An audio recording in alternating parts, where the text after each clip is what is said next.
ગુજરાતનો આવાજ।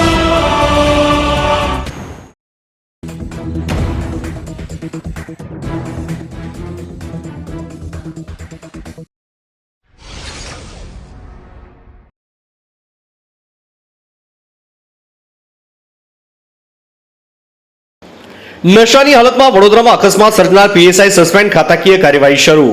વડોદરાના ચાણી વિસ્તારમાં તાજેતરમાં કથિત રીતે નશાની હાલતમાં અકસ્માત સર્જનાર પીએસઆઈ વાયએમ ભડિયાને સસ્પેન્ડ કરી દેવામાં આવ્યા છે। તેના વિરુદ્ધ પોલીસ વિભાગ દ્વારા ખાતાકીય તપાસ શરૂ કરાઈ છે। રાજપીપળા જિલ્લામાં ટ્રાફિક વિભાગમાં ફરજ બજાવે છે પીએસઆઈની કાર્ય 3 વાહનોને અડફેટે લીધા હતા, જેમાં એક બાળકીને ઈજા પહોંચતા સારવાર અર્થે હોસ્પિટલ દાખલ કરવામાં આવી છે।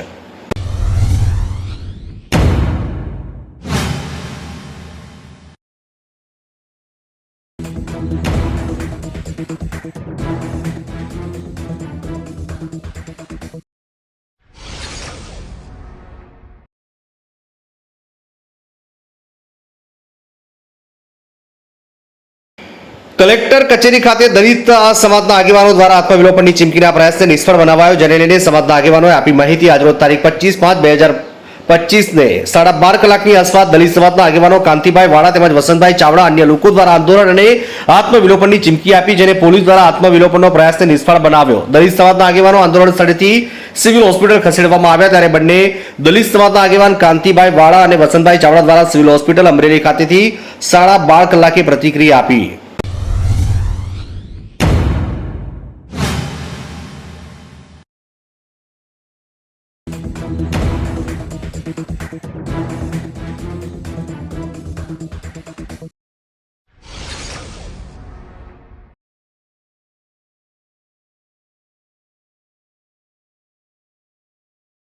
નપા વાંટા ગામેથી ગાયો કતલ કરતા ઈસમોને બોરસદ રૂરલ પોલીસે ઝડપી પાડ્યો। 2 ગાયોને કતલ થતી બચાવી।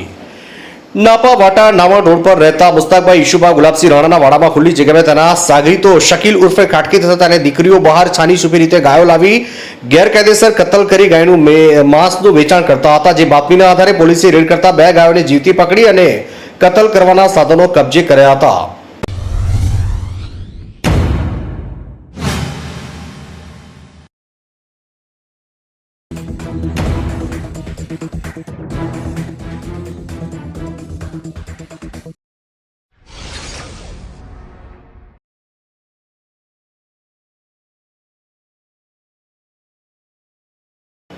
સુંદલપુરાની કિશોરીની આબરૂ લેવાના પ્રયાસ મામલે ડીવાયએસપી કચેરી ખાતે રજૂઆત કરવામાં આવી। ઉમરેઠના સુંદલપુરાની સગીરભાઈની કિશોરી સાથે શારીરિક હડપલા કરી આબરૂ લેવાનો પ્રયત્ન કરવાનો ઘટના અંગે ઉમરેઠ પોલીસે ગુનો નોંધી નોંધતા સગીર કિશોરી રવિવારે બપોરે 2 વાગે આણંદની ડીવાયએસપી કચેરીમાં પહોંચી ડીવાયએસપીની રજૂઆત કરી પોક્સો હેઠળ ગુનો નોંધવાની માંગ કરી હતી।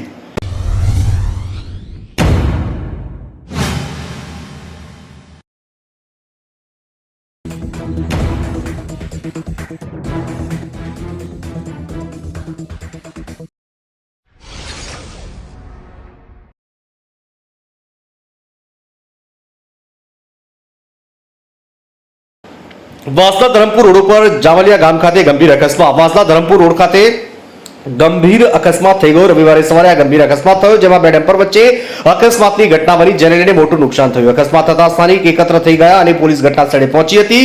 કાર્યવાહી હાથ ધરાઈ। જેસીબી મારફતે આ સમગ્ર રેસ્ક્યુ હાથ ધરવામાં આવ્યું હતું।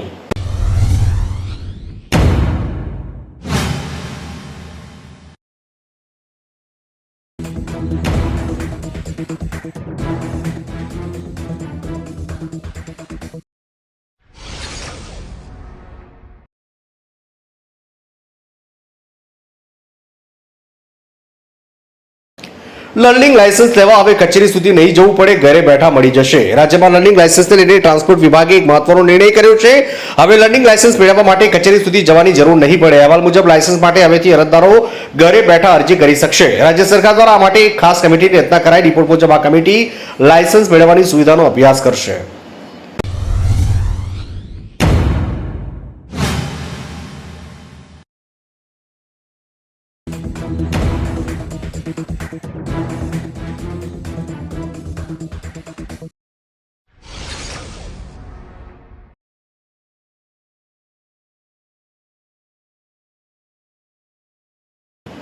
દલિત યુવકના મોતના મામલે માંગ સ્વીકારાતા આત્મવિલોપનની ચીમકી આપનાર આગેવાન કાંતિભાઈ વાળા દ્વારા સમગ્ર ઘટના વિશે આપી માહિતી।